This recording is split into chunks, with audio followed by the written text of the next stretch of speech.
Hello everyone, कैसे हैं आप सब। स्वागत है आपका आपके अपने चैनल कहीं भी कैसे भी में।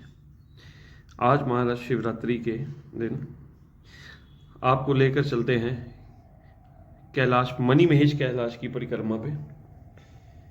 ये परिक्रमा कुक्ति गांव से स्टार्ट होती है, लेकिन इस मंदिर में मणि महेश जाने से पहले बरमानी माता जाना बहुत ज़रूरी होता है। तो मेरा आप सबसे निवेदन है कि इस यात्रा को अगर सफल बनाना है तो सबसे पहले बरमानी माता जरूर जाके आएँ, जो बरबोल में स्थित है। तो करते हैं बात इस यात्रा के बारे में। ये यात्रा कुक्ति गांव से स्टार्ट होती है। ये जो आप देख रहे हैं ये कुक्ति गांव ही है। बहुत ही सुंदर पुराना बसा हुआ है, लकड़ी के घर हैं। अब जो नए घर हैं अब थोड़ा कंक्रीट के बनने लग गए हैं। तो इस गांव में जितने पुराने घर हैं सब लकड़ी के बने हुए हैं। लोग बहुत अच्छे हैं यहाँ के। तो यात्रा स्टार्ट करने से एक दिन पहले हमने यहीं पे स्टे किया। ये जो अपने विशु भाई थे कि हाँ गाइड का काम करते हैं, वो उनके घर पे हमने स्टे किया। नेक्स्ट डे सुबह 7 बजे चल पड़े हम मणि महेश परिक्रमा, कैलाश परिक्रमा। ये सामने कौशल भाई थे और ये अपने चिराग और लक्की भाई कैमरामैन है, जो ये हमारे यूनिक कंबोज थे। तो यहाँ से जो यात्रा स्टार्ट की बहुत ही बढ़िया तरीके से स्टार्ट हुई। तो देखिए जिस टाइम पे हमारे यहाँ पे धान लगता था उस टाइम पे वहाँ पे गेहूँ लगी हुई थी। इस यात्रा में जाने से पहले आप ये चीज़ ज़रूर सुनिश्चित कर लें कि आप पहाड़ चढ़ सकते हैं कि नहीं, क्योंकि अगर आप स्वस्थ हैं, आप चल सकते हैं, पहाड़ चढ़ सकते हैं, तभी आप जाएं, क्योंकि ये बहुत ही कठिन परिक्रमा है। आगे आगे आप वीडियो में देखेंगे इसकी कठिनाइयों के बारे में। तो जैसे ही हमने स्टार्ट किया सबसे पहले मिला हमें एक जंगल, जिसमें भालुओं के होने की रहती है। जो यहाँ के गाइड ने बताया कि यहाँ पर भालू होते हैं, कौशल भाई थे अपने वो। तो चलते चलते स्टार्टिंग हमारी बहुत बढ़िया रही, मज़ा आ रहा था। ये देखिए व्यू इतने प्यारे थे कि थकान या किसी और तरफ तो ध्यान जा ही नहीं रहा था, सिर्फ रास्ता ही देख रहे थे। कि ये हमारा 10 कदम आगे रहा हमसे, वीडियो के चक्कर में पीछे चल रहा था। तो एक चीज़ और, यहाँ पे जब भी आना है ग्रुप में आना है, अकेले आना यहाँ ठीक नहीं है, क्योंकि यहाँ पे भालुओं का कोई पता नहीं है कब किसके ऊपर अटैक कर दें। भालू को यहाँ पे बहुत ज़्यादा खतरा है। ग्रुप में होंगे तो भालू तंग नहीं करते हैं, दूर ही रहते हैं, डरते हैं वो ग्रुप से। लेकिन अगर अकेले हैं तो कुछ भी हो सकता है। जब हमने ये यात्रा स्टार्ट की थी उस टाइम पर ऑफिशियली यात्रा स्टार्ट नहीं हुई थी। मान लीजिए जन्माष्टमी से थोड़े दिन पहले ही यात्रा चलती है, हम उससे काफ़ी दिन पहले गए थे। और मेन स्नान यहाँ पे जन्माष्टमी को ही होता है। जैसे हम ऑफिशियली यात्रा स्टार्ट नहीं हुई थी और हम चल दिए, इस दौरान कुछ मिस हैपनिंग हो जाए तो यहाँ पे हेल्प मिलनी बहुत ही ज़्यादा मुश्किल है।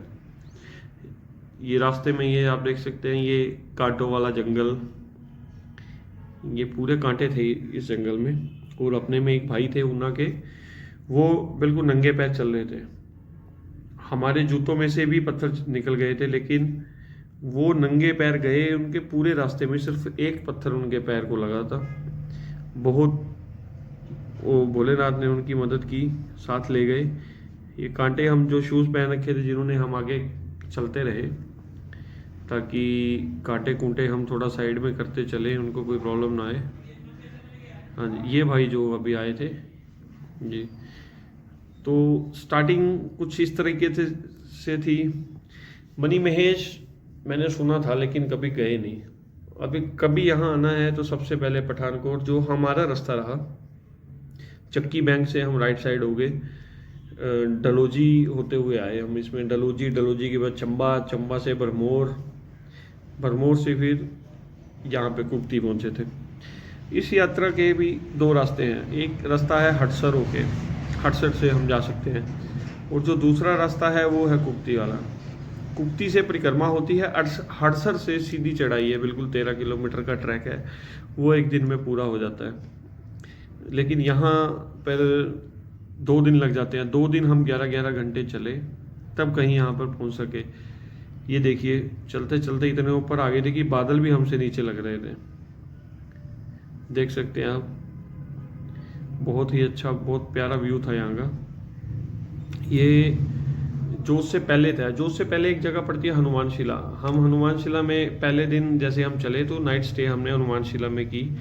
वहाँ पे कैंप मिल जाता है 500 रुपये में। वहाँ पे 500 रुपये पर पर्सन वो चार्ज करते हैं, जिसमें फूड भी इंक्लूड होता है, खाना भी वो बीच में देते हैं। तो ये अभी ये हमारे भाई जो हमारे साथ कौशल भाई गए थे उन्होंने भेजी है ये वीडियो। मैं उनकी वीडियो इसमें डाल रहा हूँ। ये हमारे टाइम की वीडियो नहीं है कि जब स्नो होती है यहाँ पे तब इस तरीके का होता है। ये जोत की चढ़ाई है, अब देख सकते हैं ये इतनी मुश्किल चढ़ाई है कि हम तो सिर्फ 10 कदम चल रहे थे और रुक रहे थे। ये भाई ये सीधी चढ़ाई है बिल्कुल, आप देख लीजिए जैसे दीवार पे चढ़ रहे हो। ये इसी एरिया के रहने वाले हैं भाई, इनको थोड़ा सा ट्रैकिंग का अच्छा अनुभव है तो ये चले जाते हैं। और आप देखिए स्नो ही स्नो थी। स्नो पे हम भी चले, हमें भी जहाँ से ये भाई आ रहे हैं इससे नीचे वाला ग्लेशियर हम भी वहाँ से चले थे, वो भी आपको दिखाते हैं। तो मणिमहेश जो जन्माष्टमी पे जैसे कहते हैं कि कृष्ण जी का जब जन्म हुआ तो जो मणिमहेश झील है जो वहाँ पर आकर सभी देवताओं ने उस दिन स्नान किया था। बस उसके बाद ही यहाँ पर बस गए। ये कौशल भाई थे अपने, हमारे साथ भी ये गाइड गए थे। तो यहाँ कभी भी आना है बिना गाइड के बिल्कुल नहीं आना। उसका क्या कारण है कि यहाँ पर हर साल रास्ता भटक जाते हैं। ये देखिए जोत पे आके मेरी ये हालत हो गई थी, एकदम से बिल्कुल सो गए थे, बहुत ज़्यादा थकावट थी। तो जब भी यहाँ आए तो गाइड जरूर लेके आए। अगर आपने परिक्रमा पे आना है, हड़सर से आप सीधा जा सकते हैं, लेकिन परिक्रमा से जाने में आपको गाइड की बहुत ज़्यादा ज़रूरत रहेगी।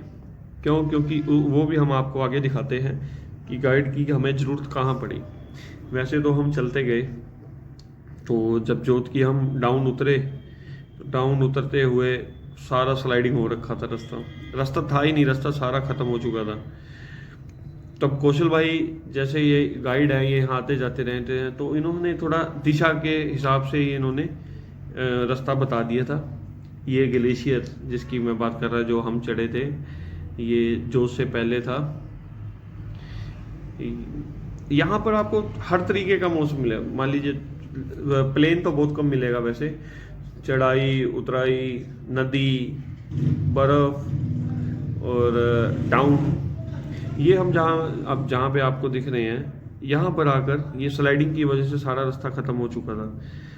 तो कौशल भाई ने यहाँ पे रास्ता थोड़ा तैयार किया और हमारे जाने के लिए। अगर हम अकेले होते तो हम भटक जाते इसलिए यहाँ अकेले कभी भी नहीं आना है। ये देखिए आप, ये बना रहे थे और लक्की जो हमारा मजाक उड़ा रहा था चलते टाइम, उतरते समय आप देख सकते हैं इसको, ये पकड़ पकड़ के उतर रहा है और उतरने में अपनी स्पीड अच्छी थी, मैं इनसे आगे रहा था। ये देखिए ये यहाँ पे आगे डर गए थे क्योंकि डाउन इतनी थी कि एक छोटी सी गलती जान पे बनाती। तो कौशल भाई ने रास्ता बना के हमें यहाँ से निकाला। से चलते चलते हम स्नो, जैसे ये बर्फ़ और रेत दोनों मिक्स थे, तो जहाँ से इन्होंने पैरों के निशान बने हुए थे, हमसे पहले भी एक ग्रुप गया था, वो कुक्ति के रहने वाले थे, तो हम भी उन्हीं के पैरों के निशानों के हिसाब से चलते गए। ये रास्ते में बक्कर वालों की गन देखी हमने, बहुत साल पुरानी थी ये गन। ये सब उतार चढ़ाव देखते हुए हम आखिर पहुंच ही गए भोलेनाथ के पास। और ये था सुबह का जो वहाँ का दृश्य था, आप देख सकते हैं। ये सामने जो पर्वत है ये कैलाश पर्वत है, इसके ऊपर से ही सूरज देवता दर्शन दे रहे हैं। बम बम बोले के जयकारे यहाँ पर पूरे जोर जोर से गूंज रहे थे, क्योंकि ये दर्शन कभी किसी भाग वाले को ही होते हैं। जब हम गए थे तब 4 दिन तक यहाँ पर पूरे बादल छाए थे, लेकिन हम जब गए तो हमें दर्शन हुए, बहुत अच्छे दर्शन हुए। तो ये सब था हमारे मणिमहेश यात्रा की कुछ यादें, जो आपके साथ साझी करने में हमें अच्छा लगा। उम्मीद है आपको अच्छी लगी होंगी। चैनल को प्लीज़ सब्सक्राइब एंड लाइक ज़रूर करें, और कभी मौका लगे तो ज़रूर आएँ। अगर आप स्वस्थ हैं तो परिक्रमा से ज़रूर आएँ। धन्यवाद।